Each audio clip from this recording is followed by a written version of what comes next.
it's not unusual for an atheist to say, if we had critical thinking, we had science, everybody would be an atheist. This is the sort of rhetoric that they have, that it's some sort of emotion, some sort of passion, some sort of prior beliefs, which is stopping the world from being atheist. If we were all objectively rational, scientific, using our critical cognitive faculties, we'd all be atheists.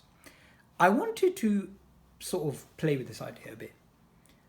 Now, if we go with the idea that everything has to be rationally justified, which is what they try and promote, literally everything, there's no such thing as self-evident truths, there is no fitra, nothing natural, we just start off as this sort of blank slate, we just go into the world and everything has to be justified.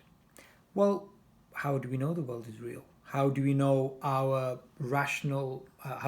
mind can be trusted? How do we know the world wasn't created 5 minutes ago with the inbuilt memory of looking really old? How do we know other people have minds? Maybe they're just zombies and I'm the only one with a mind. If we go with that line of thinking of we have to rationally question everything, we will become solipsists. We will become people who can't know anything. Because you will say, how do you know this? Because of this. How do you know this? Because of this. How do you know this? Because of this. How do you know this? Because of this. Just like, the sniper example with the infinite regress. If you keep asking, how do you know? How do you know? How do you know? How do you know? Going back forever, you will not have any knowledge to begin with. In fact, I think one of the first people that I know of that pointed this out was Aristotle. So he realized that you can't have an infinite regress of whys. All knowledge has to start off on some foundations which are unquestionable. And I'm not saying you just start off on arbitrary things. Now, we as Muslims, we believe starting with the fitrah. Fitrah is not an argument for God. I don't know why some people get confused about that. But starting with that gives you a massive epistemic dimension to explore. But if you start off with no, there's no God, how do you trust your mind? Because you're the product of an imperfect process. So how do you know your mind is trustworthy? How do you know morality exists? Although morality seems to be real, we don't really have any evidence for it because you don't really believe in God. So, this whole idea, this very childish idea that we start off the world and like not knowing anything and we need to rationally justify everything, it's a very silly idea. I mean, even if you're not Muslim, even if you're not religious, if you happen to be a hardcore atheist,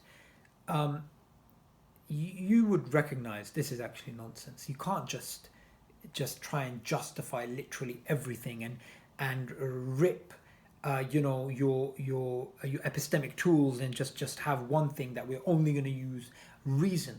Now, this doesn't mean I'm diminishing the status of reason. Reason has a very big value in Islam. In fact, in the Quran, it's mentioned multiple times. Do you not think? Do you not reflect? Do you not use your mind? Do you look at the creation, right? In fact, in Islam, the purpose of life is to worship God, and one of the ways of worshiping God is by studying nature, using your reason, doing science, because science is the application of reason to a natural world. So where was I? Forgotten. It's a late night rant. It's like 11:20 right now.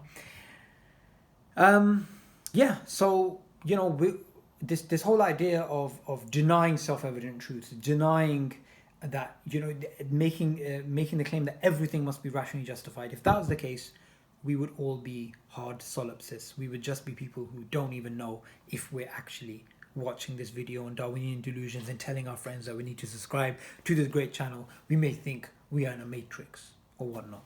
Anyway, I hope you guys enjoyed this video. As always, leave a comment, and I do actually read the comments. I just don't always respond.